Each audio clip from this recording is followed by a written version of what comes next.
Hey guys, welcome to our reviews, a show where I review Marvel and DC Comics twice a week, and today we review something different and something new.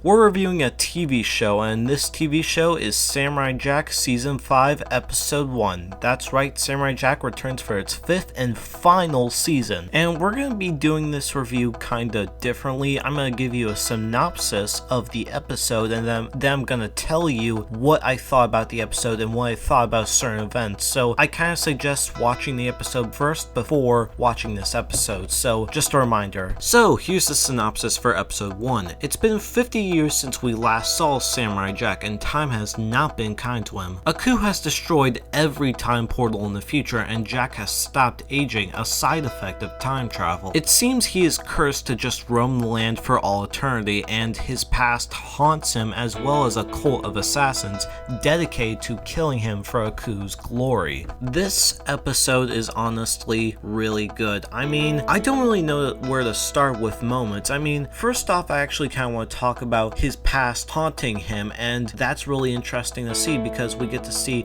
some characters return, like the same people who played Samurai Jack's father and mother from the last seasons come back for this episode, and that's really cool to see. We get to see them come back and sort of torment Jack and sort of bring him down and sort of kind of bring him back to where he was, because they say that, hey, you failed us, like why didn't you come back to the past? He destroyed everything. A coup destroyed everything and you didn't come back. And Jack's like, no, I wanted to come back. You don't understand. He destroyed all the time portals, so what was I supposed to do? And Jack keeps being tormented by all these people, and it's really interesting to see that. And there's actually one interesting thing we get to see during all these tormenting moments, and I actually want to point that out after I talk about the Cult of Assassins. The Cult of Assassins are a really interesting group because we don't really know if they really work for a coup, and what I mean about that is a coup mostly hires his assassins or sends out his robots to do his work, and we see that in this episode, and we see Jack handle these robots and assassins, and yeah, that's what a coup does, but we really don't know who these people are. Like, all we know is these people are a cult of a coup worshippers who train these so-called daughters of a coup to go out and kill Samurai Jack, and it's really interesting to see their backstory. I mean, we don't get to see the backstory of the cult by any means, but we do get to see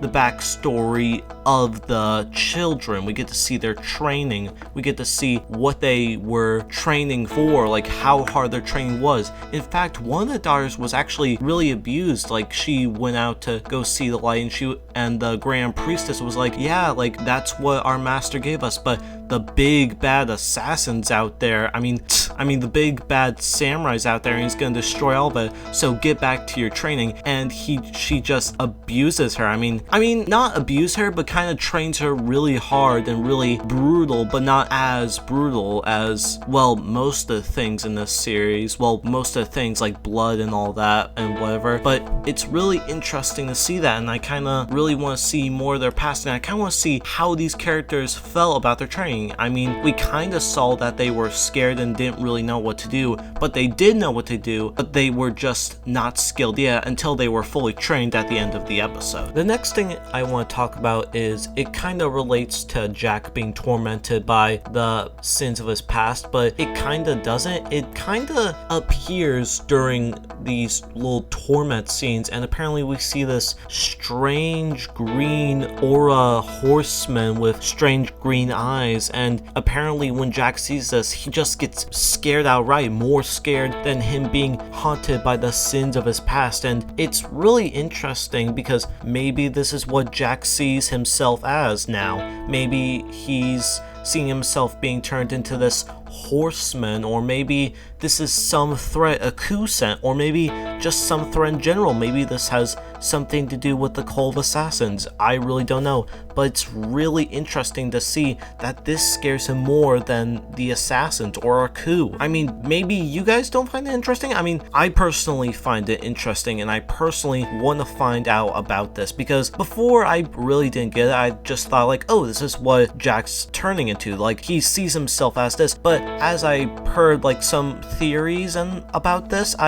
I'm kinda interested more in this, and I really want to find out what this is all about and what this may be leading to. I mean, maybe this is leading to something, maybe not, I really don't know. But yeah, this episode mostly focuses on Jack being tormented and his sanity being, well, more and more being taken away and being dragged into this insanity loop, and I really find that interesting, and it focuses on the preparation of these new villains, the Children of Aku, and I really like those villains. And actually, one of the future episodes is going to be dealing with Jack actually killing a human being, so maybe one of those daughters will be dead by Jack's hand, and I really want to see the follow-up by that. And what I really want to see is Jack and the daughters handle with that, not just Jack, but the daughters as well, and yeah, I really want to see that. Some of the things I want to say about this episode are we got to hear the first voice of the new Aku, and it isn't Mako, like sadly Mako's passed, so it's not him, but it's Greg Baldwin, who actually,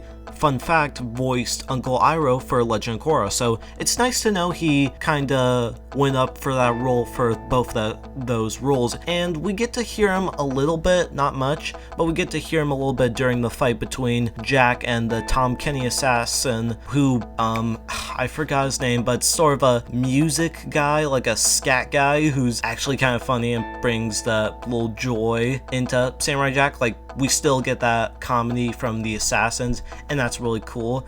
But yeah, he just calls him and we get to hear his voice, and it's not bad, but I gotta hear more of Aku's voice, and yeah, that's honestly what I think about Aku, like the new Aku. I really want to hear more of him and see more of him. I want to see if his design has changed. Probably not, or maybe because it's the future, I don't know. But yeah, also I really like that Tom Kenny assassin whose name, it scratches my mind, but it's Scaramouche, maybe? Scaramouche? I don't know how to pronounce that, but I really liked him. I found him an interesting one-off villain, and I honestly kinda really want to see more of those little one-off funny villains, and yeah, that's honestly what I have to say. But overall, this is a great episode with great animation, by the way. I mean, I think this animation is 10 times better than the old animation.